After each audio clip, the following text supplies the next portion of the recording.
and welcome everybody to our next installation of Bible study, which is Numbers chapters 1 through 17. And as always, we will go to share screen and start with our review, which we do every single week so that we don't forget where we've been. It always helps to know where you've been. So creation, Adam and Eve, fall, original sin, flood, Noah and the ark, nations, the Tower of Babel. Then Abraham is called out of Ur. Isaac is his son and a very close type of Christ as he's asked to sacrifice him. Jacob, also named Israel, has the 12 sons who become the tribes of Israel. Joseph, his 11th son, who his brothers hated and sold him to Egypt, where he becomes very, very powerful. He predicts a famine and becomes the second man in command. His brothers have to be redeemed by him. They have to come there because they're starving in Canaan, and they get grain from him, and he reveals to them that he is their long lost brother. And they have a great family reunion. He sends them back to get their father, Jacob. Jacob makes sacrifice there in Canaan and then heads for Egypt. And then sanctification is when Israel is set apart in Egypt. They don't become a part of the rest of that country. And it's all going great for them. The tribes are getting bigger and bigger and wealthier. But then tragedy strikes because the Pharaoh forgets who Joseph was, and he changes them from wealthy people set apart from the Egyptians into slaves who make bricks. And so they transition into slavery. And then we get 400 years of coverage while they work as slaves. And then finally, Moses is put in a basket in the river. He's drawn out by the Pharaoh's daughter. He is raised up as an Egyptian, but finds his Jewish roots. He kills an Egyptian who is harassing Israelites, and then he is afraid for his life, and he runs off to Midian, and he marries his wife Zipporah while he's there. His father-in-law is Jethro, who we're going to hear about again today. And he receives a command from God. He's told to go back and save the people, to free God's people from Egypt. So then we have the Exodus from Egypt. We end up at Mount Sinai, which we were just talking earlier about where we are on the map. We go down to the bottom of the Saudi Arabian Peninsula if we were looking at a modern day map, and that's where Mount Sinai is.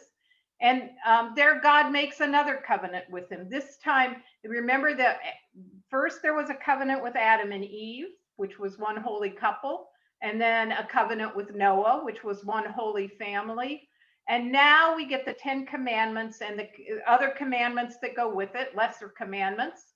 And those are the new covenant with Israel, the nation, between God and Israel. Now, last week, we had the details of making the Ark of the Covenant, the tabernacle of meeting, the articles within it, the sacrifices of atonement that were done. And then we talked about at the very end, Mary as the new Ark of the Covenant, right? In that covenant, those stone tablets where God wrote the 10 commandments, those are going to be stored in the Ark of the Covenant. So the word of God is there in the covenant. And the manna, they were going to go out and get this bread that fell from heaven and fed them while they were wandering in the desert. And they were told, collect some of it, put it in a gold jar, put it in the Ark of the Covenant. And today, the very last chapter of Numbers, we read about Aaron's budding rod that is going to prove that he is the priest chosen by God to make the holy sacrifices. And so there in that ark is the same thing that will now be in the new ark of the covenant. In Mary's womb, there will be the word of God, Jesus Christ. There will be the bread from heaven, how Jesus describes himself. And there will be the high priest, Jesus Christ, right? Mary is that new ark of the covenant. And in the morning class, somebody asked me about pomegranates. Why were there pomegranates and bells? They knew why there were bells on the bottom of the priest's robe, but why pomegranates? And so I looked it up, and it said it's a symbol of righteousness in the Old Testament. That in the Old Torah, or in the Torah, there are 613 commandments. If you count them all up in the book of Leviticus and you count what is given in other places in those first 5 books, you get 613 commandments. And somebody must have counted the seeds in a particular pomegranate and found 613 seeds, because that's why they're considered a symbol of righteousness. So after that little point of trivia, just something that, I actually retaped last week's evening session to put on YouTube because I was really unhappy with myself, just over how I had presented some of the things. Sometimes because I get into the scholarly analysis of how things are done, I don't make it sound like Moses and the Exodus are a historical event. They are. There are some people say, well, Moses, all 5 books were not actually compiled until 300 years after the Exodus. That yes, there were writings that Moses had done, but they weren't really compiled into the books that we know for 300 years. And even if that is true, that is about the time that separates us from the settlements at Jamestown and Plymouth. And so it's not an extraordinarily long time when everything would be forgotten, right? We know a lot about the settlements at Jamestown and Plymouth. And back in the ancient cultures, there have been all sorts of studies that have shown that there is accurate preservation of oral tradition over much more than 300 years, that those people had ways of memorizing and keeping traditions alive and shared, right? They had a lot more time on their hands. They didn't have to run to baseball games, football games. They didn't watch TV or listen to stereos. They instead memorized the stories of their culture. And so even if that was the case, it would be accurately preserved. But written Hebrew already existed on the Sinai Peninsula before the Exodus. So there's no reason to think that the history of Israel and the Exodus couldn't have been written by Moses, or within decades of when Moses actually died. The Quran was written within 15 years of when Muhammad died, and those people were under a similar condition, right? They also were wanderers in the desert. They weren't like the Greeks and Romans, highly educated, but they still got the Quran written in 15 years. So they are historical events. I have talked to you before about the Yahwistic, the Elohistic, the Deuteronomical, and the priestly theories of how different traditions inserted themselves into or were saved in the Torah, which, yes, there were going to be people writing it down. Yes, they could have influenced it, but I will add this.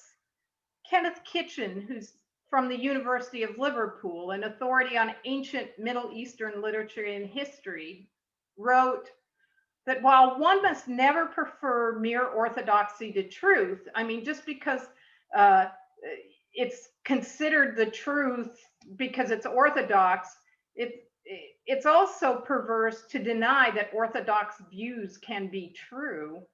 And that kind of has happened in modern theological studies where anything that was believed by people in earlier centuries is just kind of thrown out the window.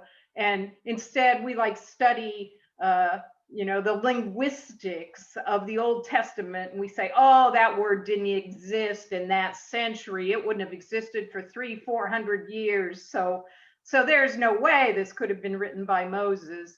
Well, and that's kind of how scholarly things have gone in the last several decades, and maybe even century, we could say.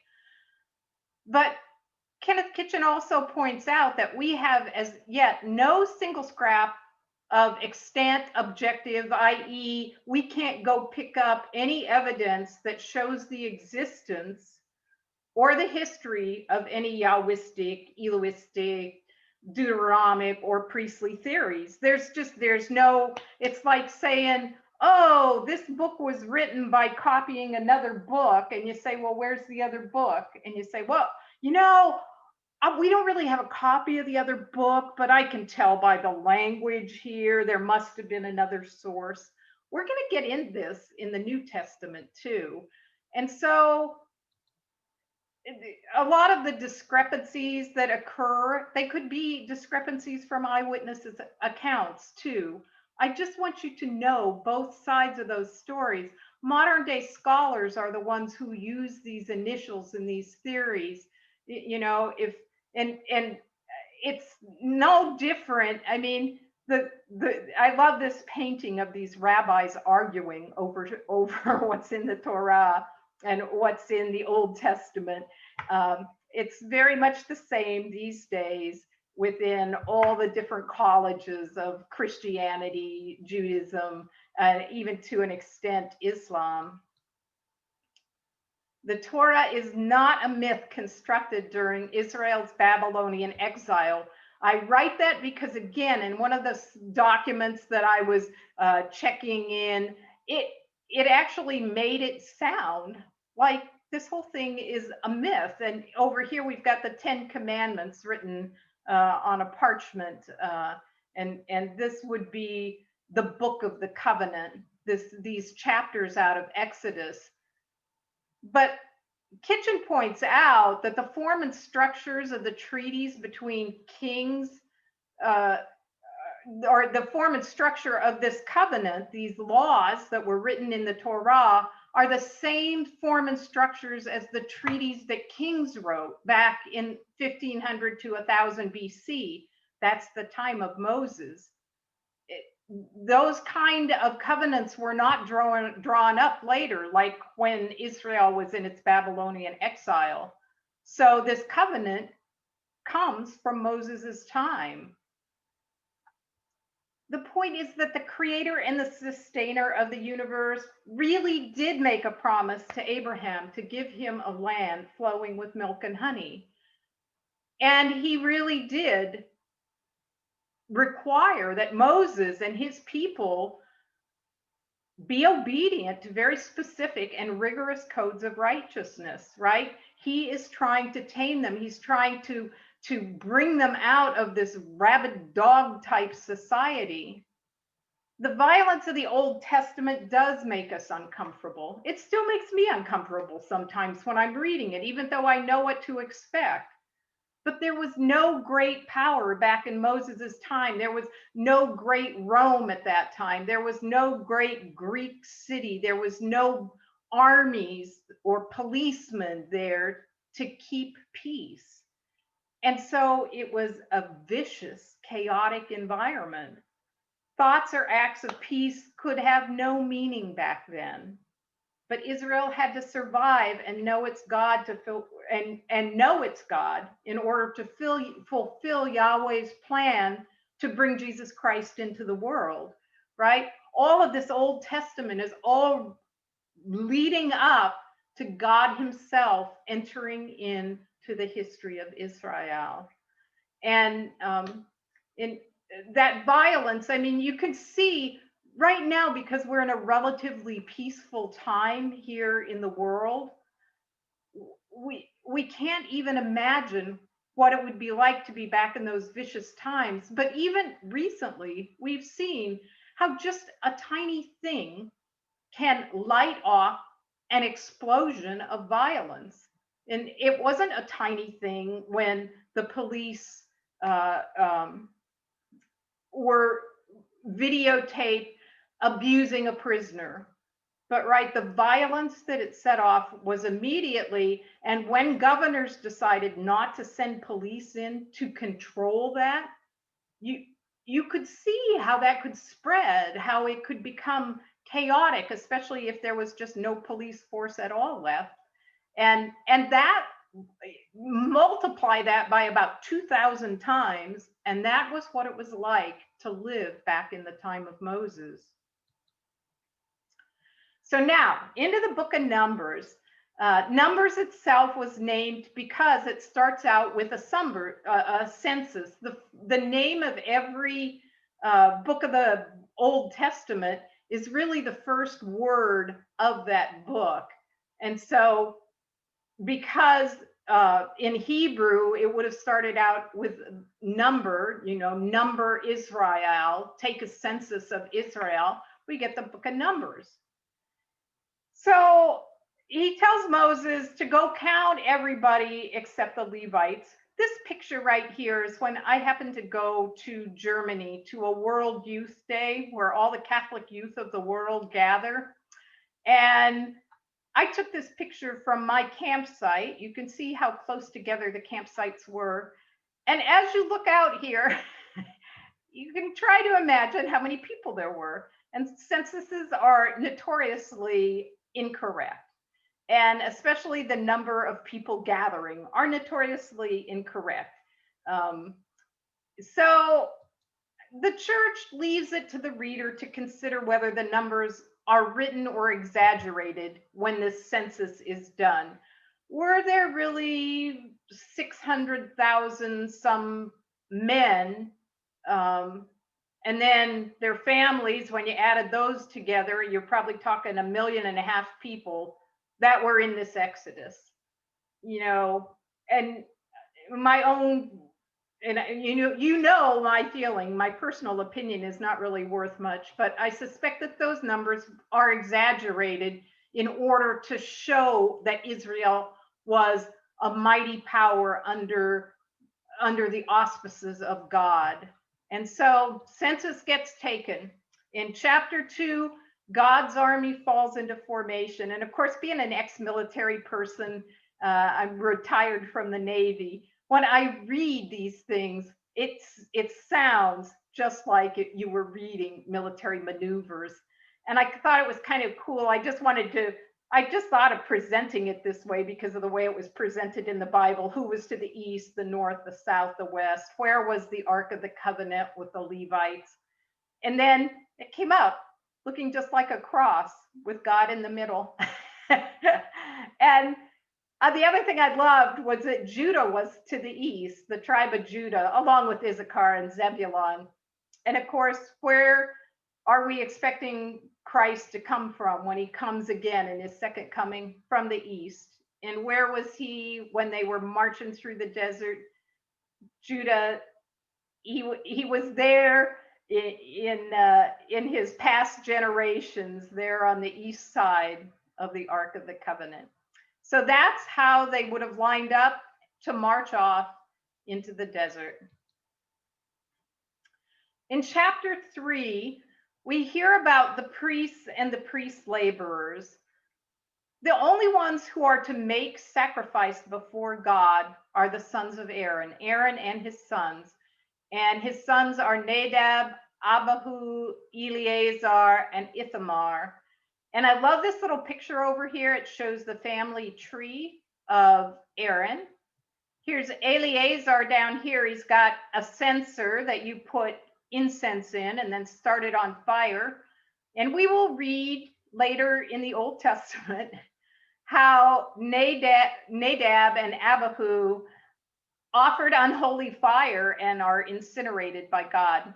And so they're being incinerated here in this picture. And there's the other sons that survive it, Eleazar and Ithamar. Now, the rest of the Levites become God's property in chapter 3. He says, all of the tribe of Levi, they're going to belong just to me. And it used to be that I said when we left Egypt that the firstborn, everything that opens up its mother's womb, beast or human, will belong to me. Well, now I'm going to trade out here. I'm going to instead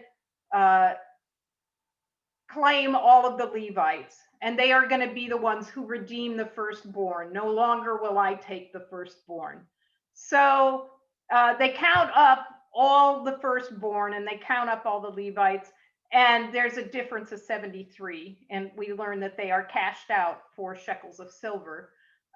So at any rate, the firstborn now have been replaced by the Levites, and the Levites are going to have the sons of Levi that are not Aaron are going to have some specific jobs.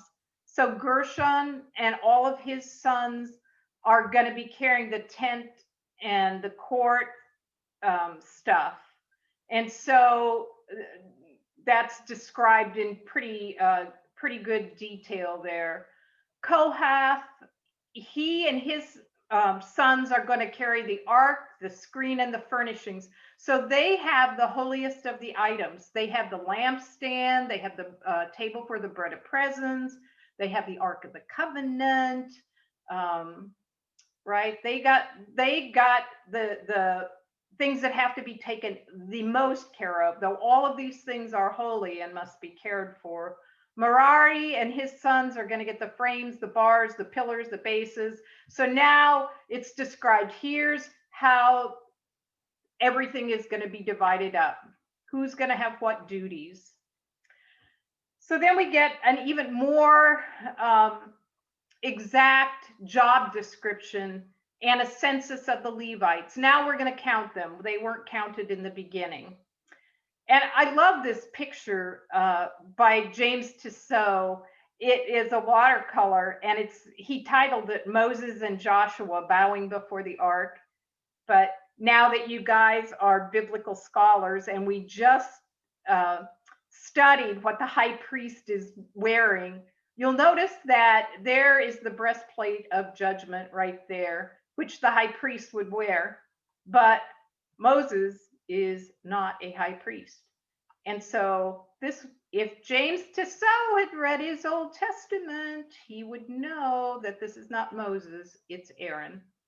And there's the Ark of the Covenant behind him. And that could be Joshua next to him. Notice how both are barefoot because they're on holy ground. So Aaron and his sons are supervisors, and they're also personally in charge of all the oils, the incense, the cereal offerings, special oversight of the most sacred items. So Kohath and his sons, who are supposed to carry all the stuff that's inside the meeting tent, they are going to have special oversight over them. And we're told that the Levites are never to look on the holy things. They're never to touch the holy things. It's always Aaron and his sons who will take material, cover things up, get them wrapped up before the rest of the Levites, who are or the worker bees, come in to carry them off. And they do a census. Now, they earlier did a census of the Levites, not in chapter 1, but I think it was in chapter 3 maybe, or chapter 2, and they counted from newborn up. But now they're just doing a census of 35 to 50-year-old males because they're trying to see how many worker bees do we have. In chapter 5, we get some more laws. We learn that unclean persons are not to be kept in the camp, that they are to be put outside the camp. And in fact, in the New Testament, we will often see Jesus as he works with these unclean persons and works miracles so that they can come back into camp. One class are people who have leprosy, the lepers, and this happens to be a picture of a man with leprosy. It's a terrible disease. And it first shows up as pale patches on the skin, and those pale patches don't get enough circulation and they get infected. And so you can get terrible types of infections from them. Leprosy also dissolves the cartilage in your body and just takes it out of things like your hands. So hands get terribly distorted, fingers get shrunken as all the cartilage goes out of them. Infections can cause ears, noses, fingers, feet to fall off. It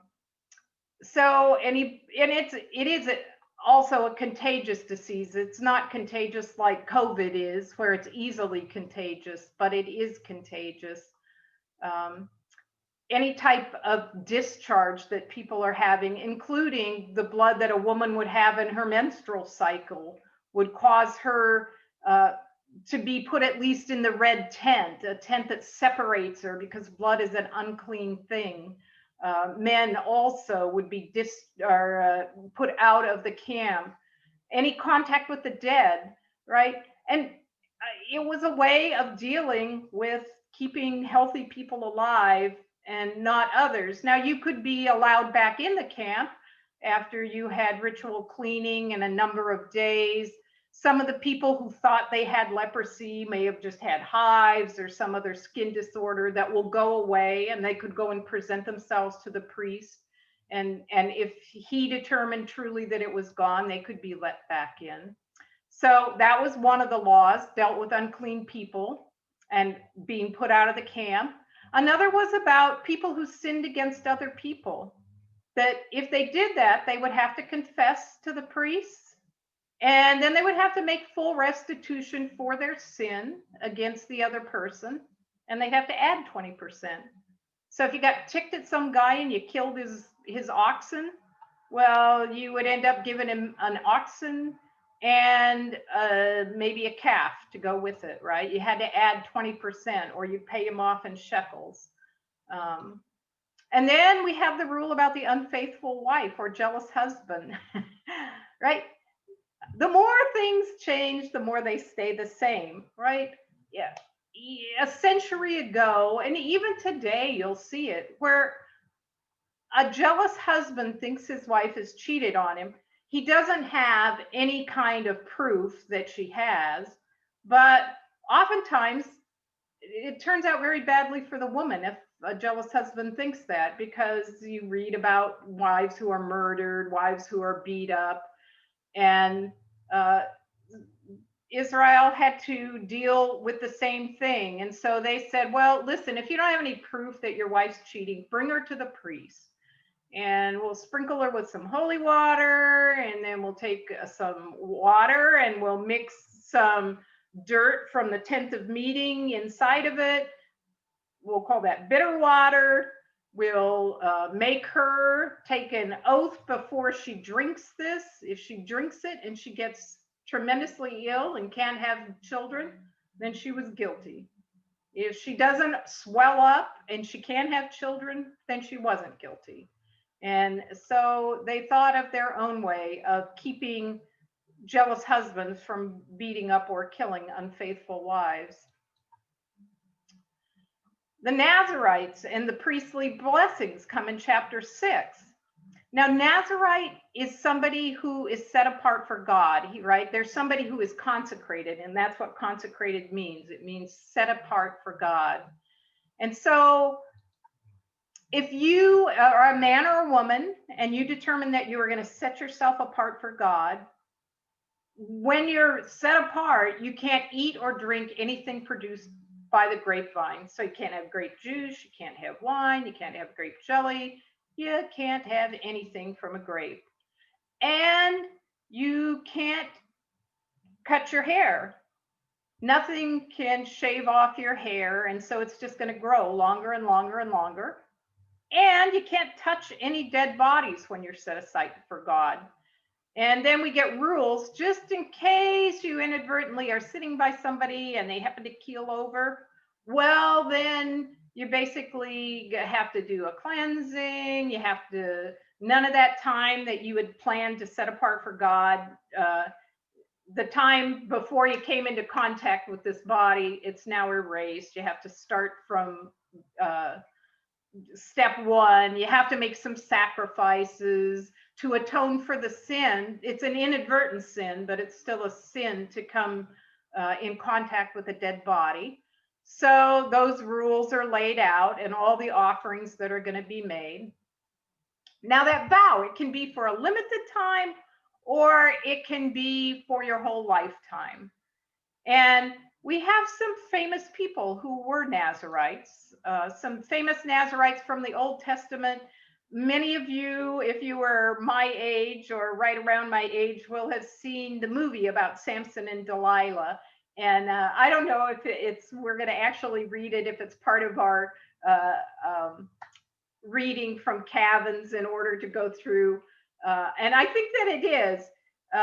It was kind of surprising to me when I read the real story in the Bible. But Samson's mother was unable to bear children, and she promised God that if he would give her a child, that she would set him apart for God. And he gives her a child. That child is Samson, and Samson is a Nazarite from the time he is born. He is set aside for God, and we'll read about him. He's kind of a surprising guy. And then Samuel, the very last judge of Israel. Samuel is a famous Nazarite, and we will read about him definitely. In the New Testament, John the Baptist, right? He was a Nazarite. Paul, and John the Baptist was a Nazarite for life. Paul, on the other hand, the Apostle Paul, he takes a vow for a short time in a Nazarite vow, and we read about him shaving his head and setting himself apart. James the Lesser, the other apostle James, who became later the bishop of Jerusalem. We have two apostles who are named James, and they're usually set apart as James the Greater and James the Lesser. And so James the Lesser was a Nazarite.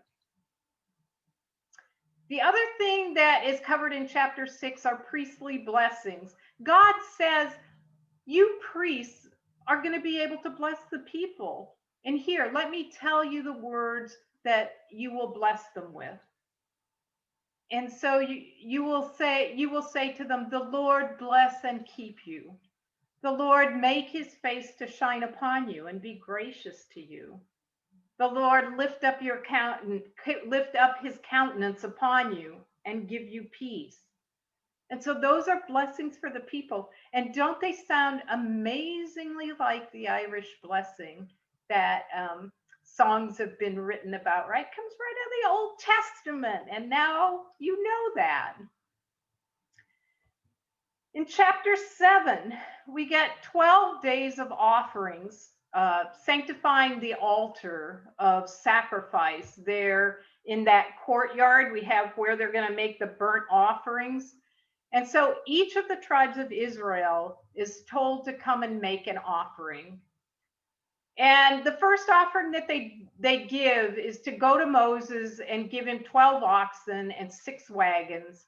And he's going to spread those out amongst the Levites, because they have all these poles to carry and all that material along the fence line and the tent itself and the coverings for the tent.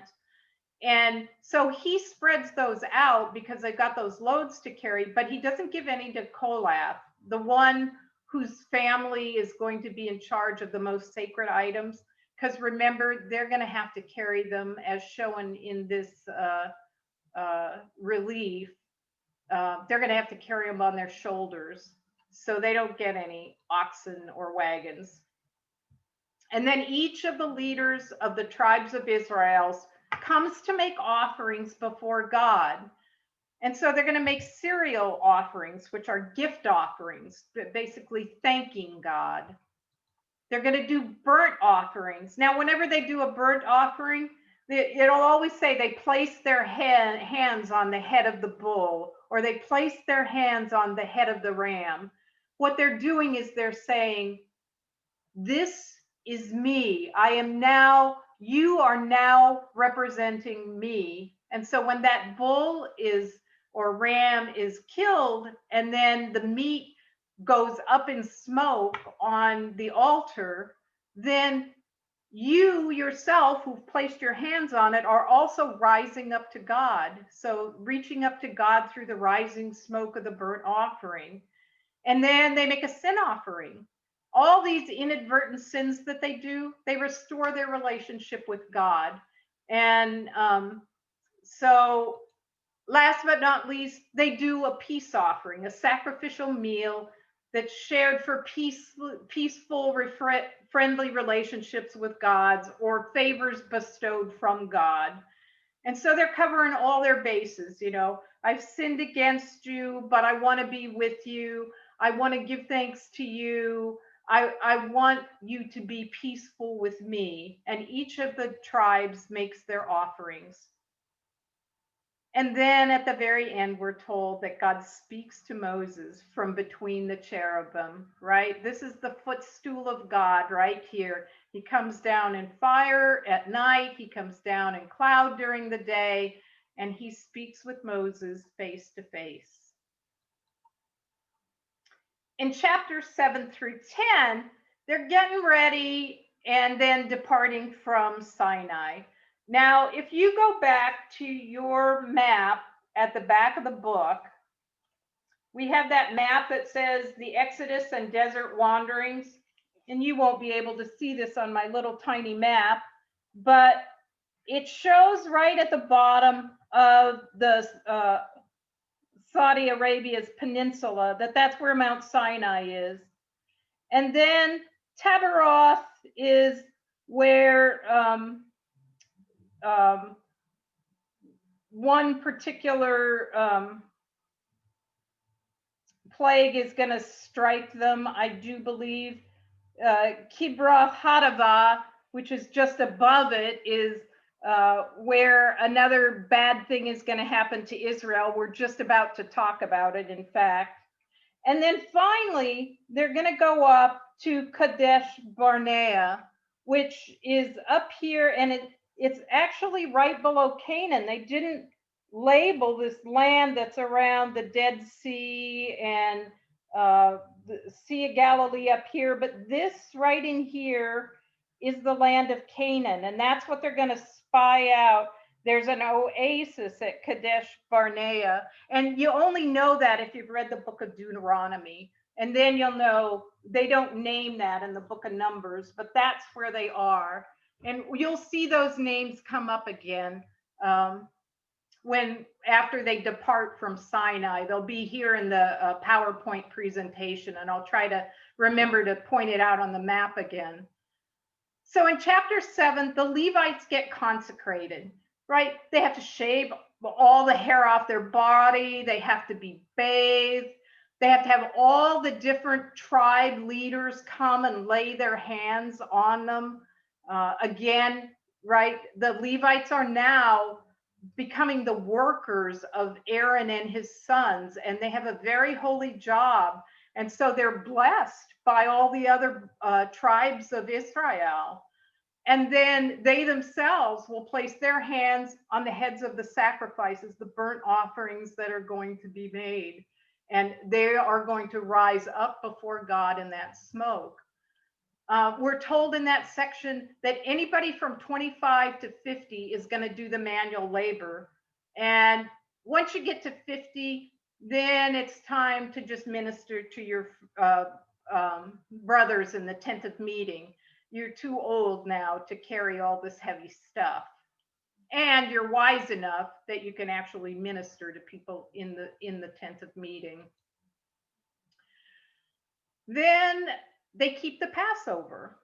They left Egypt just about a year ago, a little over a year ago.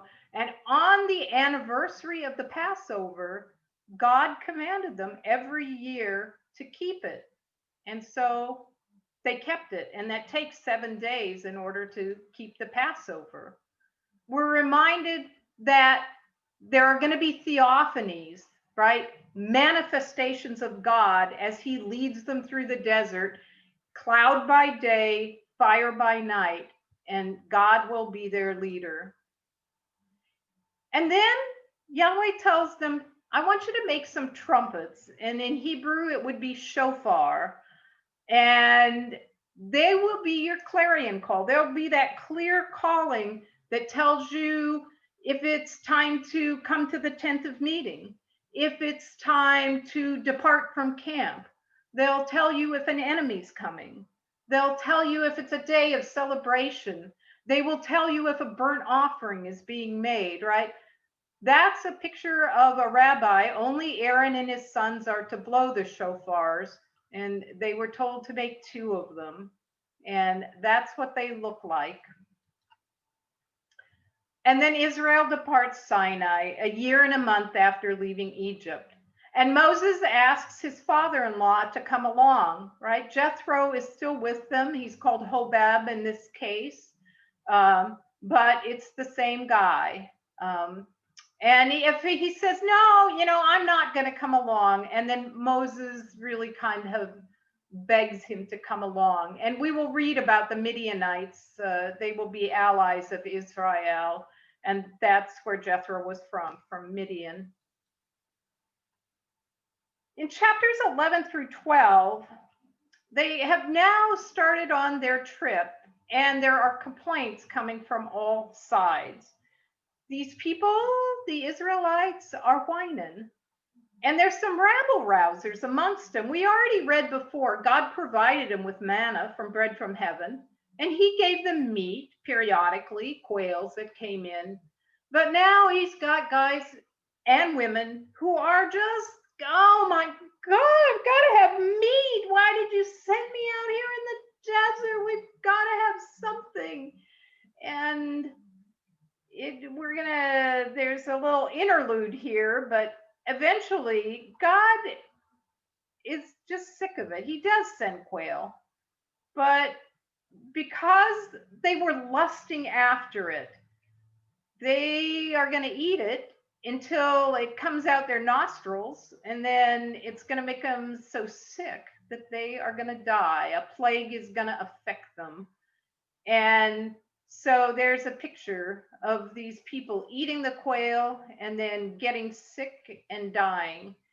And that name, Kibroth Hadava, I showed you on the map, that's the graves of lust. That's what it translates, Kibroth Hadava, to, is graves of lust. And so not a good thing. In the interim, in between when they ask for the quail and when they get it, Moses admits that the burden is too heavy from him, right? He is a meek and a humble man. And he just says, God, I can't do this. It's too hard. The cross is too big. And God gives him advice, much like his father-in-law Jethro had given him when he was judging people, and he was being the judge for every single complaint. And remember, Jethro told him, no, you can't do all this yourself. Well, and now God is saying to him, you're right, you can't do all this yourself. Go out and find 70 elders, right? Wise men from amongst the tribes. And I will share the Holy Spirit that I put on you. I'm going to share that spirit. I'll take some of it from you and I will give it to these 70 elders. And Moses sees that they get it, because when they do get some of his spirit, they start to prophesy. And then Eldad and Medad, they were invited. All of this is happening in front of the tent of meeting. And Eldad and Medad were invited, but they decide not to come. They stay in the camp. And somebody who's out in the camp sees him prophesying, and he runs to tell Moses, right? He's like, Moses, these guys are we got to do something about them. And Moses says, hey, calm down, calm down. It reminds me of the words of Jesus when his apostles get very upset because somebody is prophesying who's not a part of the disciples. And Jesus says to him, if they're not against us, they are for us, so let them be. And basically Moses says the same thing about Eldad and Medad. And then, so we had all these people who died of the plague because they were complaining and rebelling. I mean, they were rabble rousers. They weren't just doing this politely and whining. They were trouble causers. Well, then Miriam and Aaron challenged Moses' authority too. And you know, it says that they are mad at Moses because they don't like his Cushite wife. Now, Zipporah was not Cushite, and there's controversy about in discussion. What was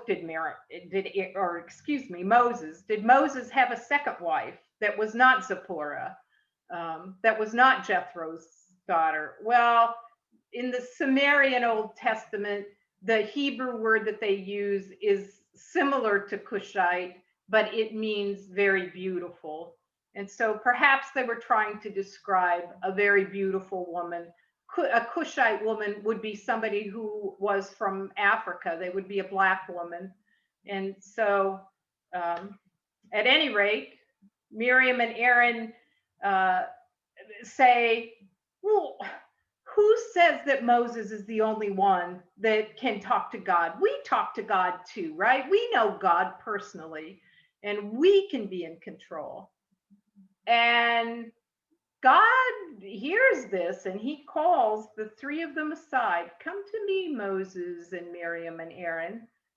And he says to Miriam and Aaron, I talk to you in visions, right? I talk to you, but not face to face. I talk to Moses face to face. He hears my words exactly. He knows me. And he does not know, you do not know me like Moses knows me. And because you've done this, because you have tried to take the power away from him, I'm going to make you into a leper, Miriam. And Aaron, as soon as he sees Miriam go white with leprosy, he cries out.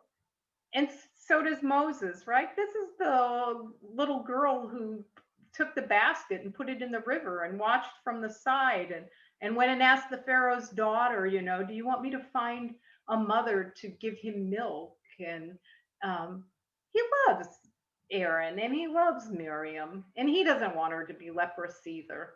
And God, though he's a just God, he tells him he won't take her life, but she's going to have leprosy for 7 days. He doesn't cure her immediately. She has to leave the camp, and then she's brought back in. In chapters 13 and 14, we get the story of Israel being doomed to 40 years of wandering, right? This is the time, if you turn again to that map at the back of your book, where they ate the quail and got killed because of it was Kibroth Hattaavah. And then they're going to head north up to Kadesh Barnea. And that's just below the land of Canaan. To the north and to the west of them will be the land of Canaan.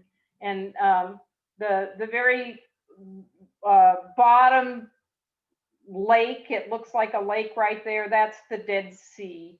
And Cana is the land to the east of the Dead Sea.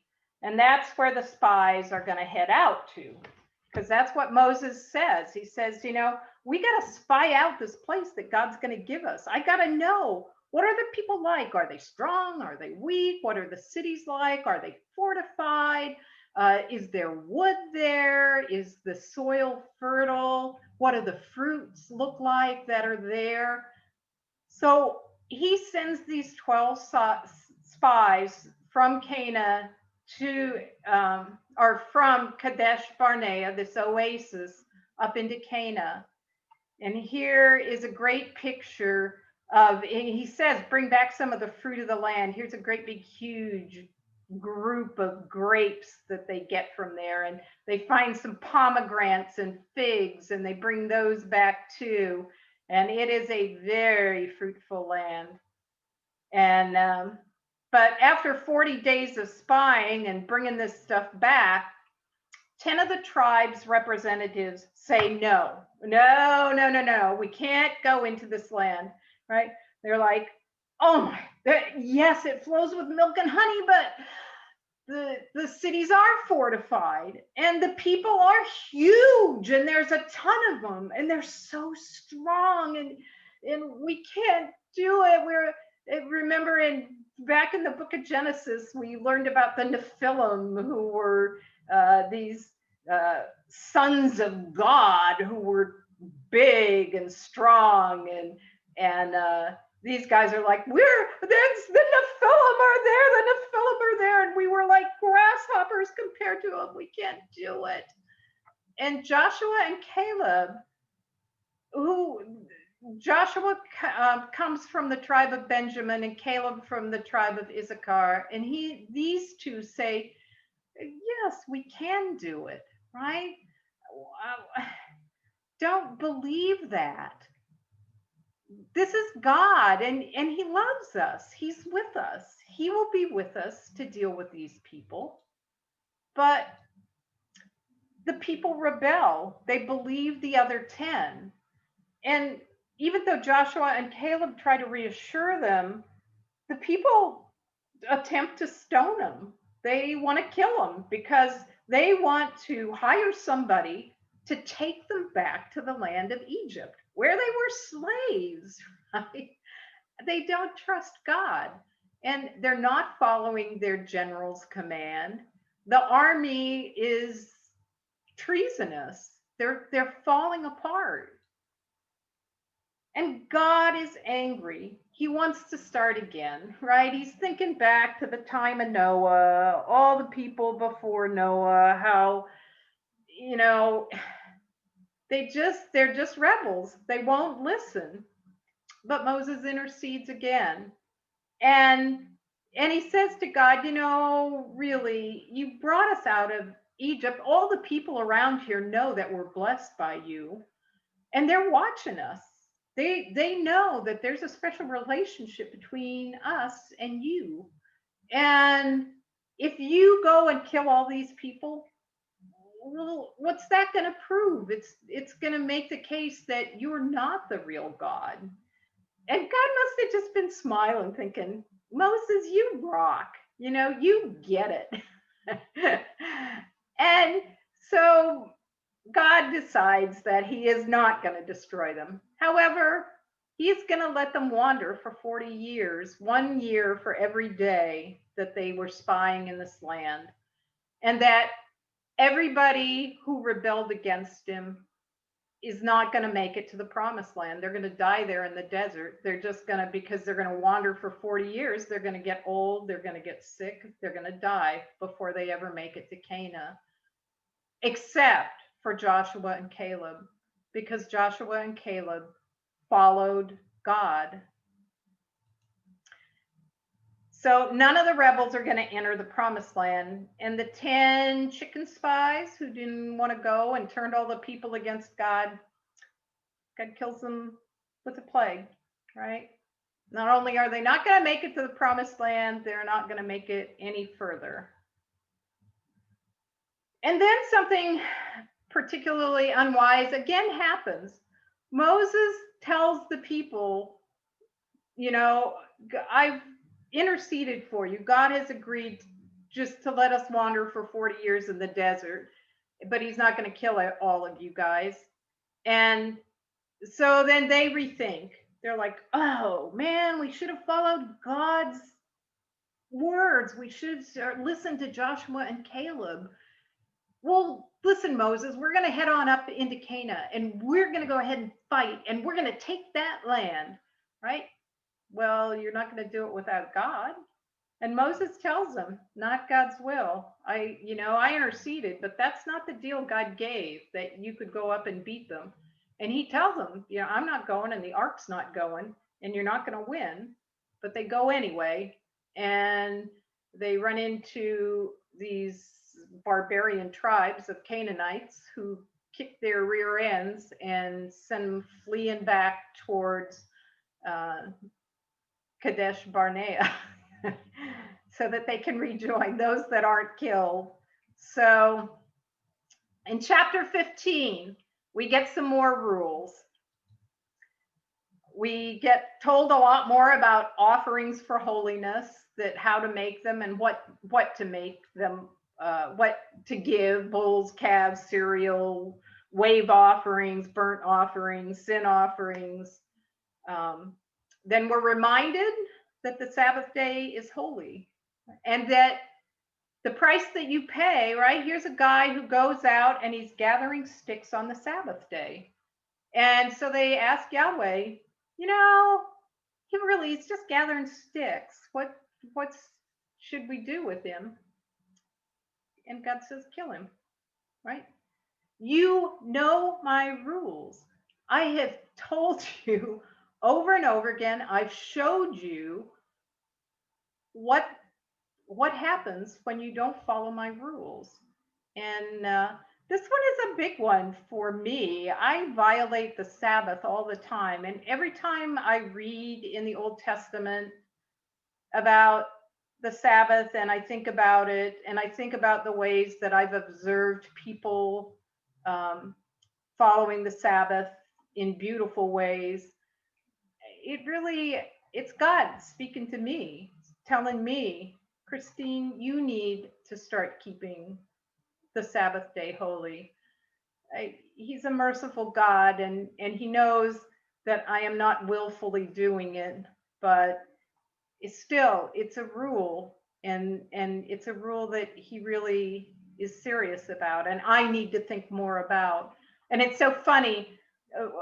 My mom used to always give me Reader's Digest as a present at Christmas time, because whenever I went home to Montana, my mom and dad always had Reader's Digest, and I would always read it cover to cover, but I was kind of hoity-toity, and Reader's Digest was just a little bit below me. It wasn't Scientific American or, National Geographic or some, book that I would look impressive reading.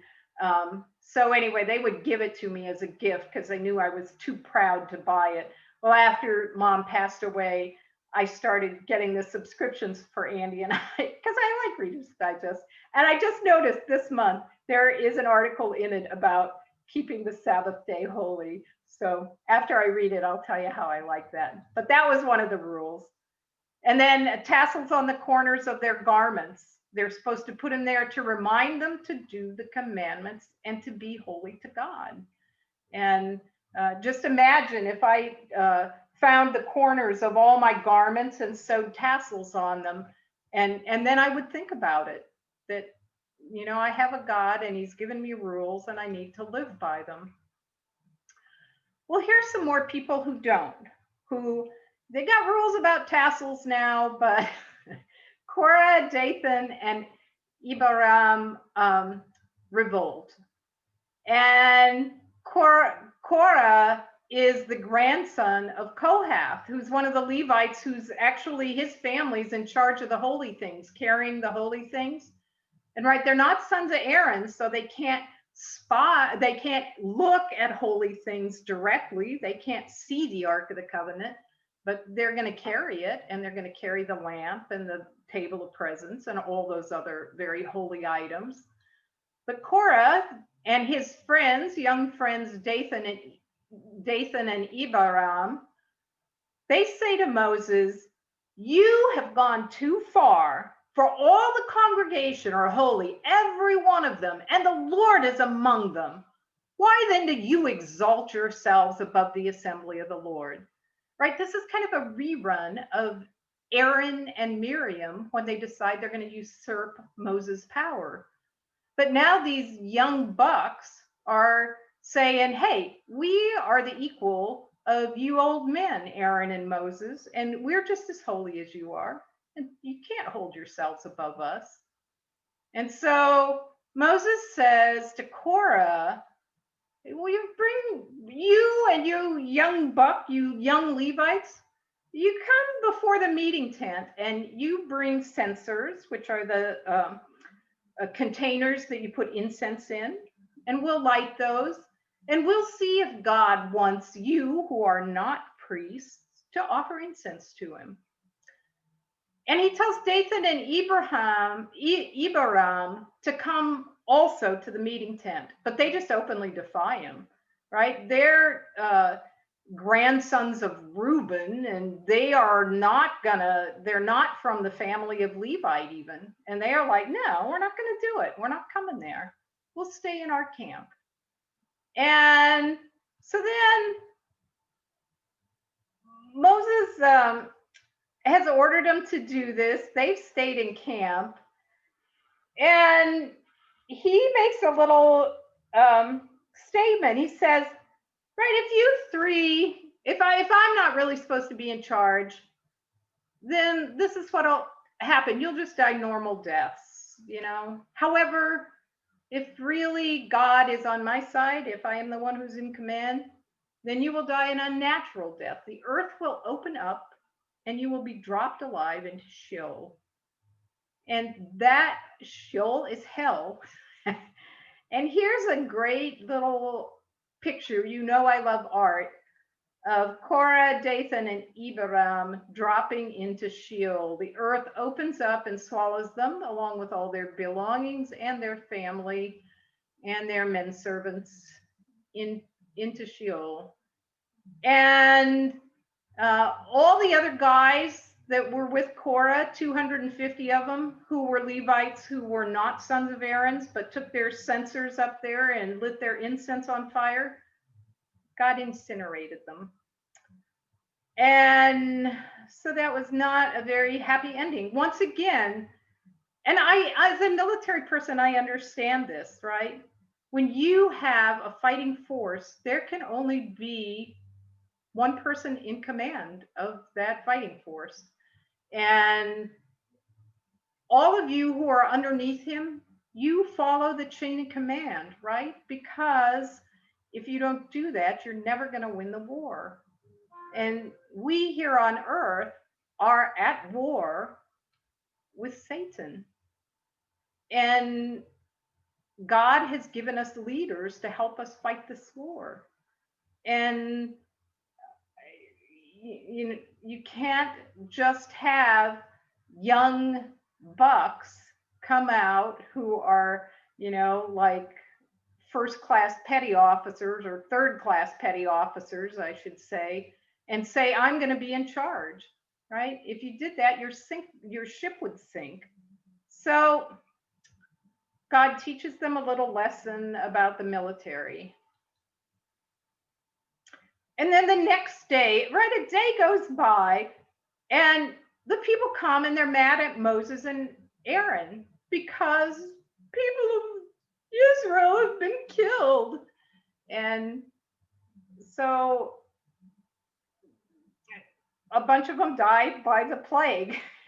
And they only live because Moses again intercedes. He and Aaron intercede. Moses says, take incense, Aaron, and go and offer it up to God and stop the plague in the people.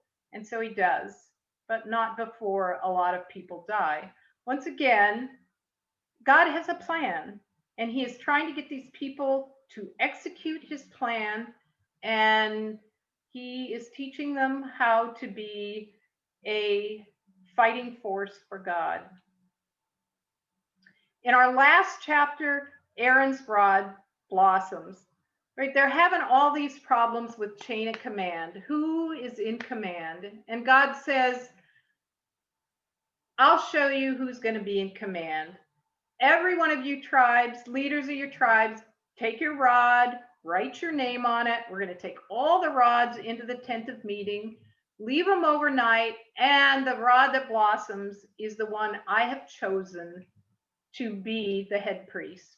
He is going to be the one who's in charge of making offerings to me, doing all those priestly things that I have said, and no one else.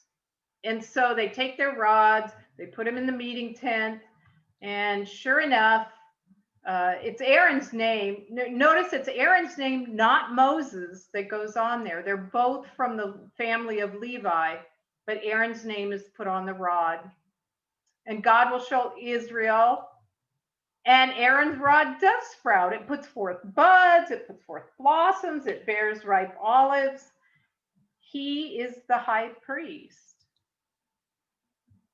And God says, you take this rod and you put it into the Ark of the Covenant.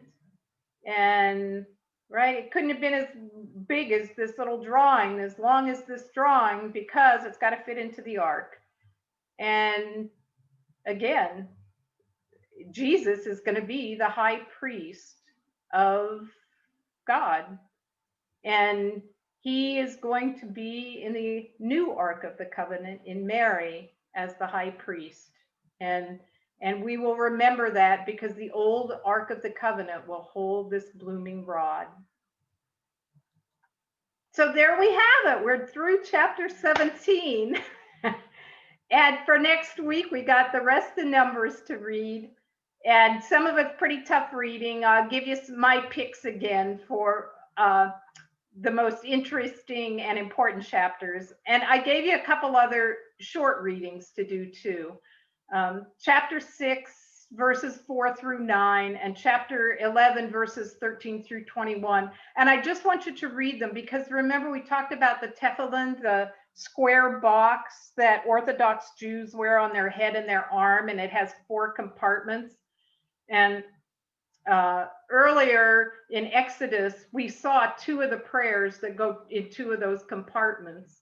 Well, in Deuteronomy, in these 2 places, you will see the other 2 prayers that are written down on a little piece of vellum in teeny tiny Hebrew script, rolled up and put into the other 2 compartments of the tefillin.